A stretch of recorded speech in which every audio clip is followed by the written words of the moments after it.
Hey everyone, कैसे हैं आप सब। वेलकम टू सपना स्टडी एकेडमी।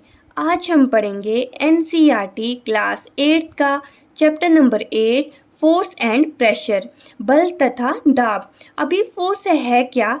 मान लो आपके पास कोई भी ऑब्जेक्ट है, उसे हम आगे की तरफ धक्का दे रहे हैं या फिर उसे अपनी तरफ खींच रहे हैं, तो ये जो पुश और पुल है इसे हम क्या कहते हैं? फोर्स कहते हैं। इट मीन्स कि जो फोर्स है किसी भी ऑब्जेक्ट के स्टेट को चेंज कर सकता है। यहाँ पे समझिए, अगर कोई ऑब्जेक्ट मान लो रेस्ट में है तो उसे हम क्या करेंगे?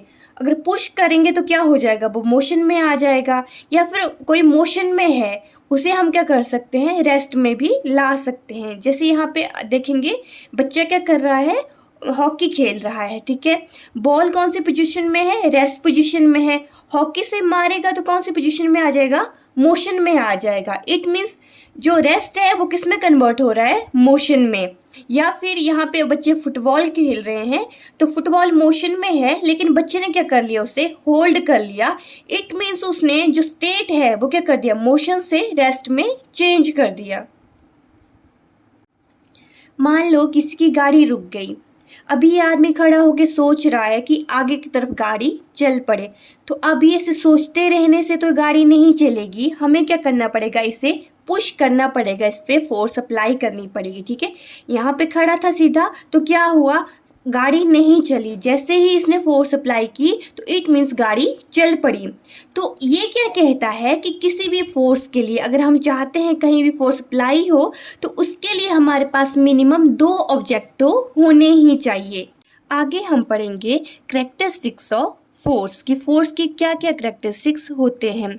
उससे पहले जैसे हम क्या है, मास हमारे पास दिया है तो उसे हम किस में मेज़र करते हैं? किलोग्राम में। मीन्स जो मास के एसआई यूनिट हैं वो क्या है? किलोग्राम। वैसे ही फोर्स के जो एसआई यूनिट होते हैं वो है न्यूटन, उन्हें हम एन से डिनोट करते हैं।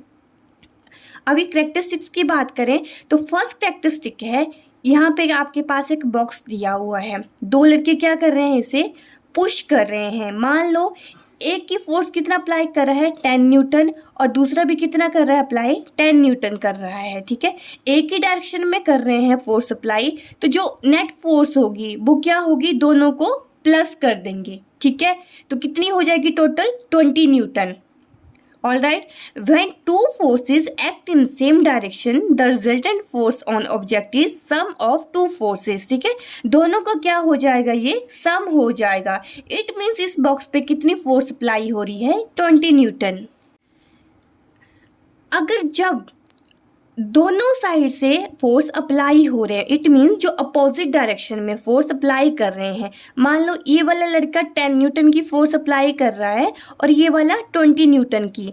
अगर हमने रिजल्टेंट फोर्स पानी है तो क्या कर देंगे? हम 20 में से 10 माइनस कर देंगे, तो रिजल्टेंट फोर्स कितनी आ जाएगी? 10 न्यूटन आ जाएगी, ओके। और किस साइड ये आगे डिस्प्लेस हो जाएगा? इस साइड। जिसकी जितनी ज़्यादा फोर्स है वो उसे आगे की तरफ पुश कर सकता है। ये तो था कि जब 2 लड़के अलग अलग सी फोर्सेस अप्लाई कर रहे हैं। मान लो अगर दोनों साइड से सेम फोर्स अप्लाई हो रही है, जैसे यहाँ पे आप देखेंगे बच्चे क्या कर रहे हैं? रस्सी खींच रहे हैं और दोनों साइड से इक्वल फोर्सेस अप्लाई की हुई है। इट मीन्स यहाँ पे 10 न्यूटन है, यहाँ भी कितनी है? 10 न्यूटन। तो फोर्स, टोटल फोर्स जो होगी वो क्या हो जाएगी? 0 हो जाएगी, ओके।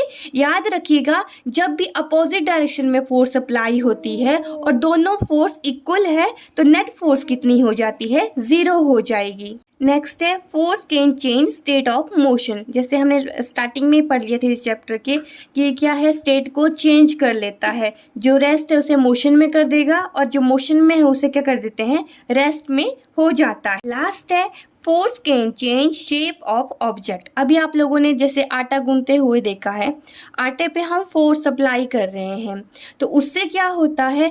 जैसे जैसे आटे पे फोर्स अप्लाई हो रही है उसकी शेप भी चेंज होती रहती है। यहाँ पे आपने स्प्रिंग भी देखा है, स्प्रिंग को क्या कर देते हैं? फोर्स अप्लाई करेंगे उसकी शेप चेंज हो जाती है। लेकिन ऐसा नहीं है कि अभी आप दीवार पे अपना हाथ मारेंगे तो उसकी भी फोर्स, उसकी भी जो शेप है चेंज हो जाएगी। तो उसके लिए हमें क्या करना पड़ेगा? उतनी ज़्यादा जो मैग्नीट्यूड है वो लाना पड़ेगा, ठीक है। इट मीन्स कि जो शेप चेंज करनी है वो होती है according to magnitude of force. जितनी ज़्यादा हम फोर्स लगाएंगे उसी हिसाब से किसी ऑब्जेक्ट की शेप चेंज होती है। तो आज की वीडियो में बस इतना ही। रेस्ट पार्ट को हम कल की वीडियो में स्टडी करेंगे। तब तक के लिए thank you and please do like share and subscribe to my YouTube channel.